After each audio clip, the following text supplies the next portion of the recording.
నమస్తే, welcome back to crazy kitchen blogs. Vijayawada పునుగులు ఏ విధంగా తయారు చేసుకున్నారు చిన్న సీక్రెట్తో చెప్తానండి. పూర్తిగా వీడియో చూడండి.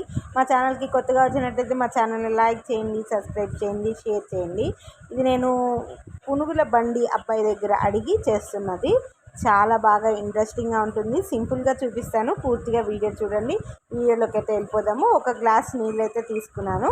దానికి తగినంత సాల్ట్, మనము కప్పు మైదా పిండి తీసుకుందాం అనుకోండి, దానికి తగ్గట్టు సాల్ట్ వేసుకోవాలి.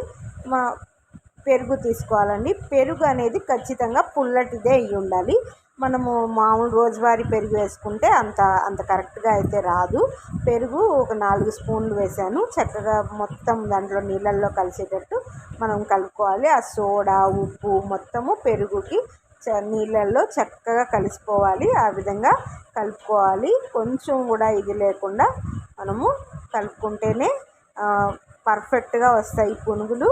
ఇప్పుడు మైదా అనేది వేసేసుకోవాలి. మైదా మనము చూసుకొని వేసుకోవాలి. మనం నీళ్ళను బట్టి, నీళ్ళు ఎంత ఉన్నాయి దాన్ని బట్టి చూసుకొని వేసుకోండి. నాకైతే 2.5 కప్పులు పట్టింది మైదా పిండి. అంటే గ్రామ్స్లో చెప్పాలంటే ఒక 200 గ్రామ్స్లో వచ్చింది మనకి. బాగా ఈ ప్రాసెస్లోనే పునుగులు అనేది రావటం జరుగుతుంది. కలుపుకోవటంలోనే ఉంటుందండి మొత్తము.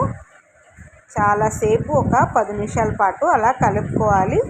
కలుపుకొని మనం లాస్ట్లో జీరా అనేది వేసుకోవాలి. జీరా అనేది వేసుకొని కలుపుకోవాలి. మళ్ళీ ఒక 2 నిమిషాలు బాగా కలిపేసేసుకొని ఒక 10 నిమిషాల పాటు పక్కన పెట్టేసేసుకోవాలి. ఈజీ ప్రాసెస్ అండి ఇది. లాస్ట్లో నేను చిన్న ట్రిక్ అనేది చెప్పారు వాళ్ళు, ఎలా చేయాలనేది చెప్తాను. లాస్ట్లో మనకి ఒక చిన్న ఇంగ్రీడియంట్ అనేది కలిపారు. అది కలిపితే మనకి వాళ్ళకి ఆ పునుగులు అనేది చక్కగా వచ్చేస్తాయి. ఇదిగోండి, పునుగులు అనేది వేస్తున్నాను కదా నేను. ఈ పునుగులు వేసేటప్పుడు లాస్ట్లో వాళ్ళు ఒక 2 స్పూన్లు అనేది నూనె అనేది వేస్తున్నారు. నూనె అనేది వేసి బాగా మళ్ళీ చేత్తో కలుపుకుంటే పునుగులు వేయంగానే జరజరా రాలిపోతున్నట్టు అలా చక్కగా రాలిపోతున్నాయి.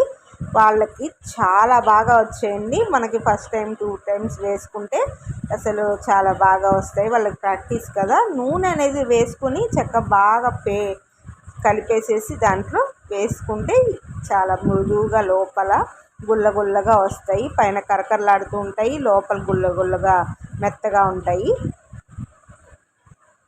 ఈ విధంగా తయారు చేసుకుంటే మనకి చాలా బాగుంటుంది. నెక్స్ట్ వీడియోలో నేను టమోటా పచ్చడి కూడా చాలా బాగా చేస్తారు. మనలాగా కాదు, టమోటా పచ్చడి కొంచెం వెరైటీగానే ఉంటుంది. పునుగుల్లో టమోటా పచ్చడి ఇస్తారు.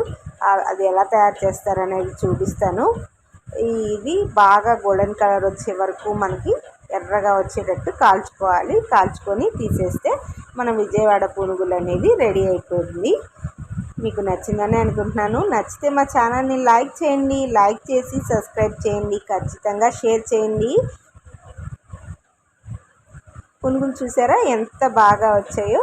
మనకి దీంట్లో పల్లి చట్నీ కానీ, కొబ్బరి చట్నీ కానీ వేసుకొని తింటే చాలా బాగుంటుంది. వాళ్ళైతే టమోటా పచ్చడి స్పెషల్.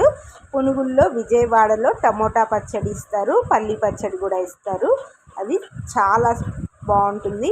నెక్స్ట్ వీడియోలో షేర్ చేస్తాను మరొక వీడియోతో మీ ముందుకు.